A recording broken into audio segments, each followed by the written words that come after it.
Welcome to Change Radio News today on Friday, the 24th of May 2024.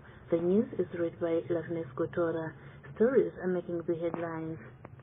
Senator Timber names CCC shadow cabinet ministers to challenge government policies. Masaraure fined 200 US dollars for comments on social media. RBZ tells business and citizens to go to banks to collect Z coins.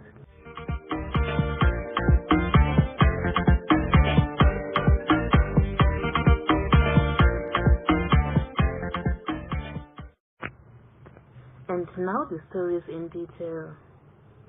The Citizens Coalition for Change under the administration of Senator Jameson Timber released a list of its shadow cabinet ministers. Calling them alternative ministers, Senator Timber said they will be acting on behalf of citizens to challenge government ministers on various policies and decisions.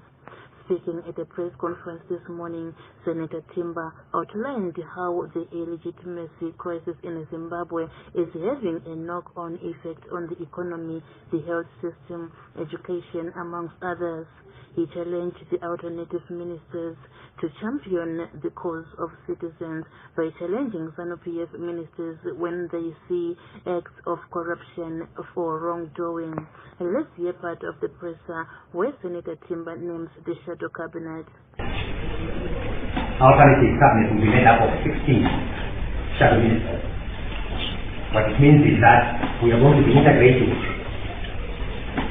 some of the ministries and functions so that we put a smaller cabinet which is focused. The first appointment that we have made is that of our Shadow Minister for Finance, Economic Development and Investment Promotion, Honorable Kobal Madlanyika. Honorable Kobal Madlanyika is an economist. He's worked for government for so many years. He's also worked for Zimra. He is an economist, a renowned economist, whom we are going to pit against Professor Mtuli. Justice, Legal and Parliamentary Affairs will be headed by Honorable Ajay Gumbo. Honorable Ajay Gumbo also occupies the same position within our party as the head of our Bureau for Legal and Parliamentary Affairs. We have combined defense and liberation security affairs to create one entity or one portfolio which will be headed by Honorable Dr. Shakespeare Amauswa. Our international relations, cooperation and trade, which will shadow the Minister of Foreign Affairs and International Trade, will be headed by Honorable Gladys Sato. Our Home Affairs and Security will be headed by Advocate Honorable Martin Moreno. Our Industry and Commerce will be headed by Honorable Marian Matinega. Our Women's Affairs, Community Development, Small and Medium Enterprises, Honorable Helen Shigede. Our Local Government, National Housing, Public Works and Social Amenities, again is a combination of the two or three ministries, will be headed by Honorable Rupapazo Makumire. Honorable Rupapazo Makumire is a former councillor for Chirezi, Deputy Mayor. He's a town planner, regional and urban town planning expert. He's currently consulting for both government and private sector in the area of regional and town planning. Our mineral energy and power development will combine those two again, will be led by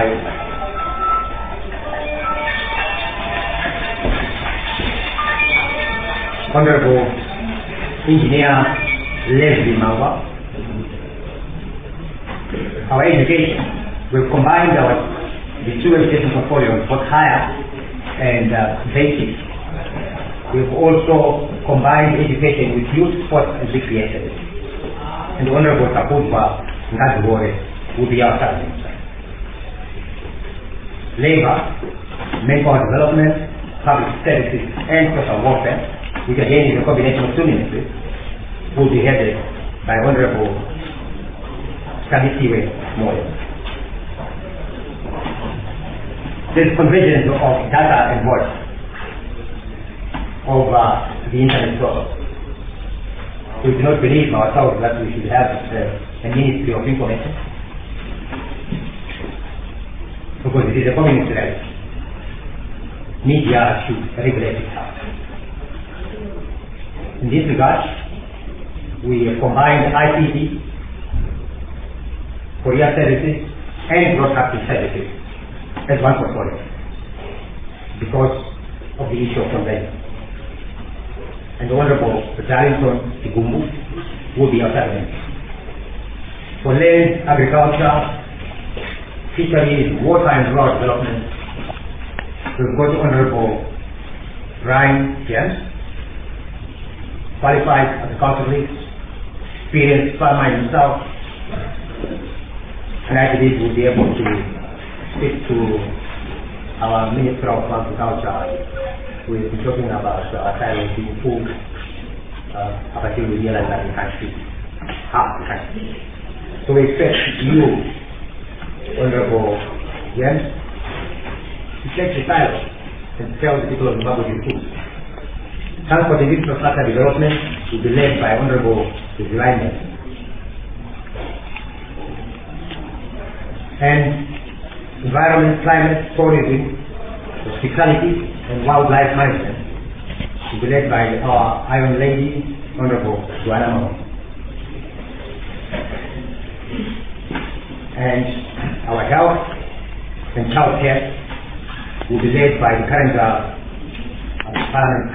portfolio chairperson for health, Honorable Daniel Molekele.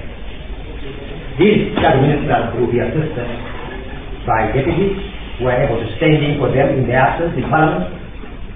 Defense and Liberation Veterans Affairs, Honorable Field Marshal Jabulani Habib.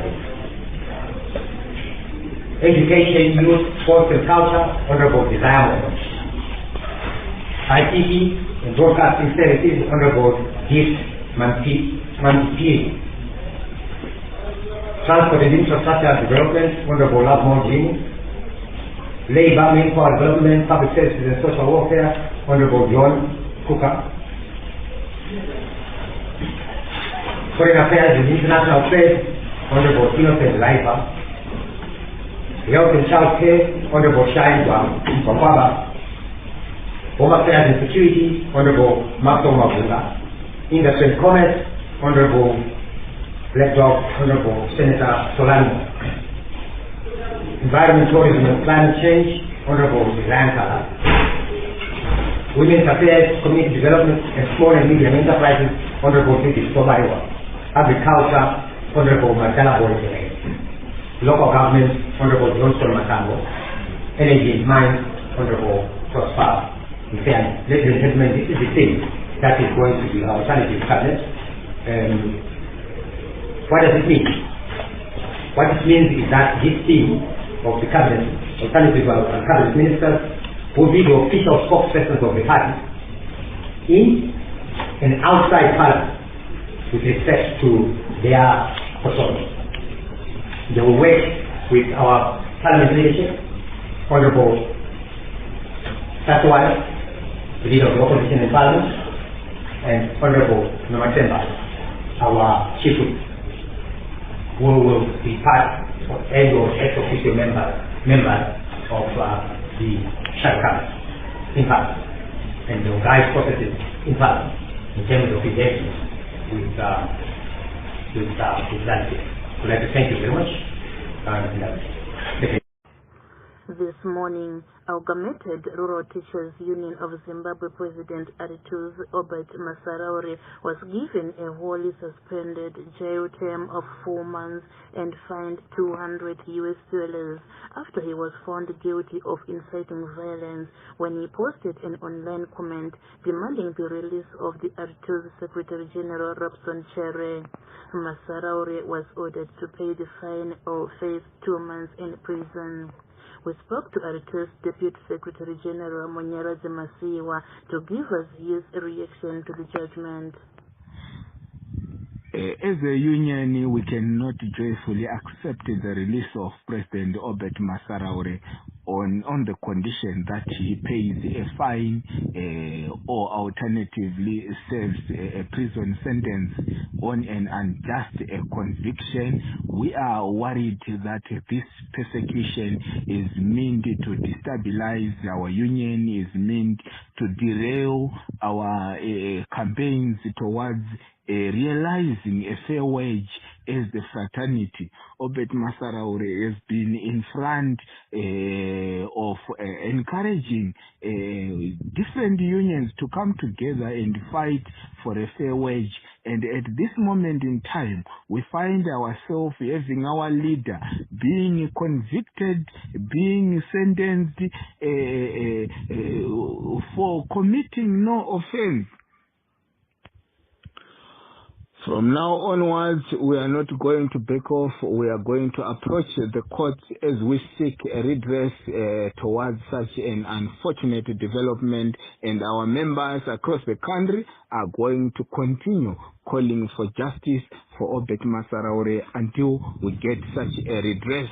We are going to fight for a fair wage. We are going to fight to realize a just society in Zimbabwe, to realize favorable working conditions for teachers in the country. We continue calling for justice for Obed Masaraure, justice for all teachers of amalgamated rural teachers in Zimbabwe who are being persecuted for simply calling for a fair wage.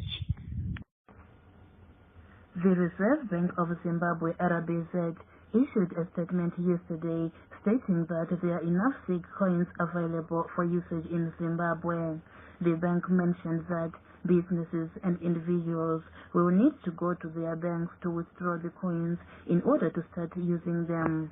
RBZ was compelled to issue the statement following an outcry by citizens who were struggling to obtain change for purchasing goods and services. An example of this was our earlier report where citizens were fighting with bus operators over change. The Veteran Activist Association of Zimbabwe, VAZ, has clarified that it is not affiliated with MDC or aligned with Monzora. This was said by the organization chairperson, Senator Dr. Felix Magalela Mafam Sivanda, after attempts to infiltrate and destabilize the organization were made recently. He said the organization stands firmly behind the People's President, Advocate Nelson Chamisa. And let's hear him speaking. The Veterans Activist Association of Zimbabwe is making a categorical statement that they are in support of President Chamisa and the progressive organizations in Zimbabwe, like the civil society organization, churches, trade unions, women organizations, youth organizations, and all those that are practically searching for freedom. Yes, Zimbabweans got its independence on the 18th of April 1980. That was hollow independence without freedom. We have to quote the late Vice President Joshua Nkomo, who said in his book, Nkomo's Life, I quote, open quotes, he said it took him too long to understand that independence is not equal to freedom, and it took him too long to understand that Zimbabweans had their national independence but without freedom. consequently, VAS and its structures throughout the country want to disassociate themselves from the malcontents who still purport that their leader is Douglas Monzora, who sold out to ZANU-PF because of 30 pieces of silver. We want to make it very clearly that we, as the executives of VAS in all structures, have solidified our solidarity with President Chamisa, that we cherish and we wish independence plus freedom of all Zimbabweans without any distinction. There are people purporting to be the original VAS. These people lost it because they followed malcontents and puppets and opportunists when they took everything that belonged to the people's struggle, like Harvest House, members of parliament, councillors, and what have you. We therefore call upon all Zimbabweans to be vigilant, to focus, not to waste time on trivialities. Positions are nothing. Names of political parties are nothing. But what we cherish to achieve is freedom, total freedom of Zimbabwe. So VAS is making this statement not fear or favor, because they are convinced that the rightful person, the man in town, is Advocate Chamisa. We will wait for his final signal, but we are not sitting on our laurels. We are doing our humanitarian work and campaigning for sanity in Zimbabwe. I thank you. We caught up with Senator Wongai Tome, the Welfare Bureau Chief, to give us an update on this week's court cases that involved opposition members, as well as appeals to help some opposition members who were in difficult circumstances.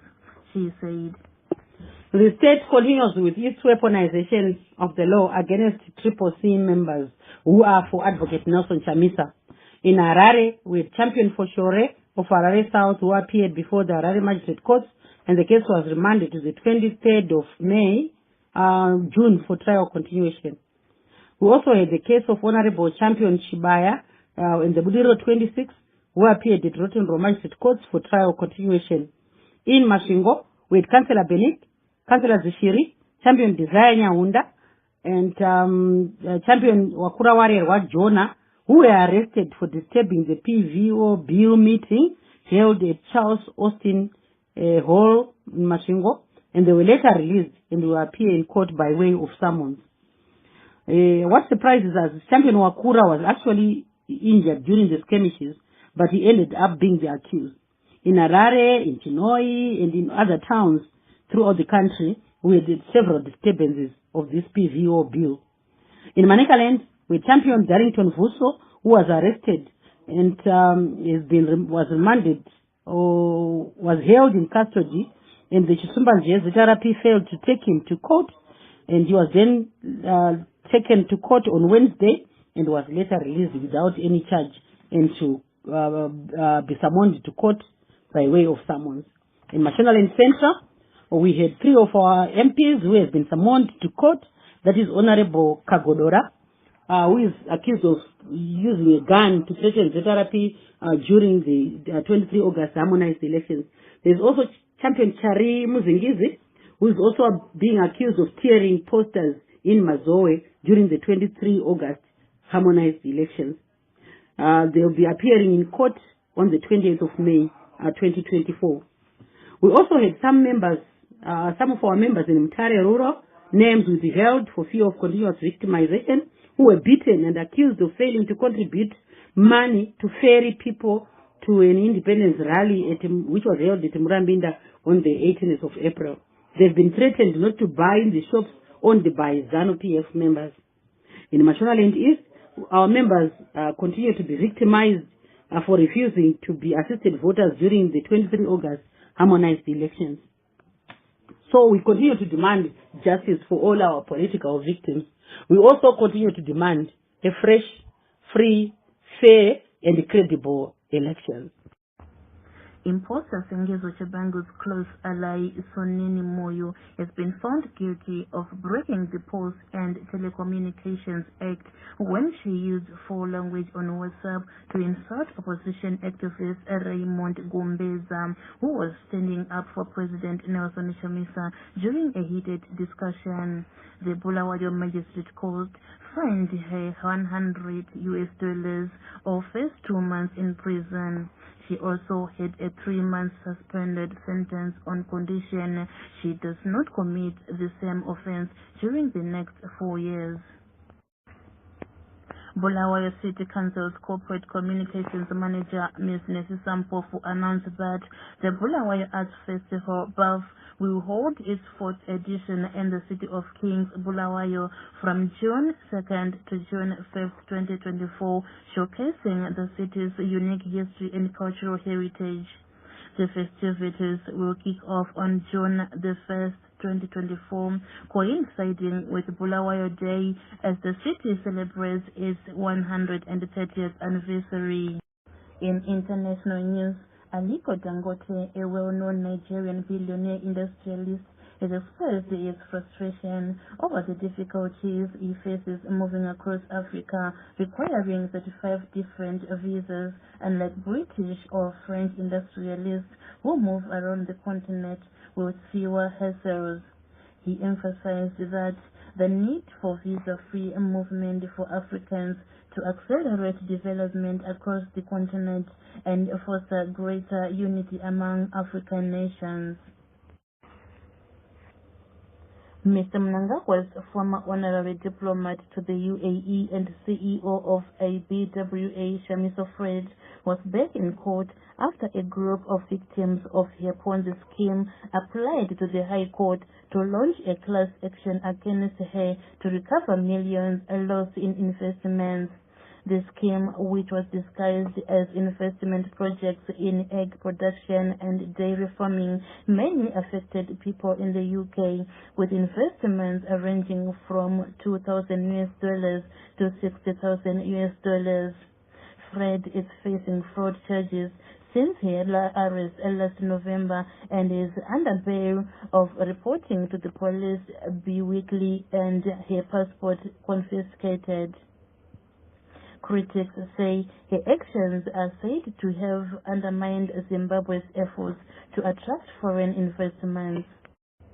Trust Gomo, a 29-year-old from Masenda village in Chifinyachanu area in Buhera, was sentenced to 24 months in prison by the Mutare Magistrate Court for robbery. 6 months of the sentence were suspended. Gomo had stolen $5, an electric shaving machine, a cell phone, and a torch from Joseph Chisayenyerwa's home in Tinuingana village, Marange, on May 10, 2024. As we continue in the international news, the South African President Cyril Ramaphosa on 20 May 2024 on Studio 702 with Clement Nyamatela said he was going to pay back stolen Palapala money to the Sudanese Azim Mustafa, which he paid for buying 20 buffalo at the game farm amounting to $580,000 in cash in 2019. And in the health sector, as the cholera crisis continues across Zimbabwe, we at Change Radio encourage citizens to wash their hands with soap and running water, not to eat half-cooked meals, not to buy vegetables and fruits from the street vendors, to always boil water before drinking, and to maintain good hygiene always.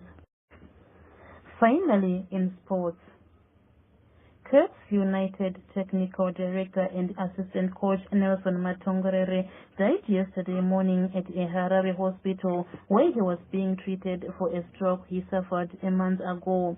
He was 68. He is credited for his input in Cape United women's football, the U20 and U23 FIFA coaching, and worked with renowned German coach Klaus-Dieter Pachels for Mighty Warriors. May his soul rest in peace. Yesterday, there were 2 matches played in the Kasolaga Premier Soccer League, where Dynamos beat Arenal Movers 2-1 and Highlanders drew 1-1 with Manica. And in the Euro finals, groups are as follows. Group A, Germany, Scotland, Hungary and Switzerland. Group B, Spain, Croatia, Italy and Albania. Group C, Slovenia, Denmark, Serbia and England. Group D, Poland, Netherlands, Australia and France. Group E, Belgium, Slovakia, Romania and Ukraine. Group F, Turkey, Georgia, Portugal and Czechia. The finals will start on the 14th of June 2024 in Germany.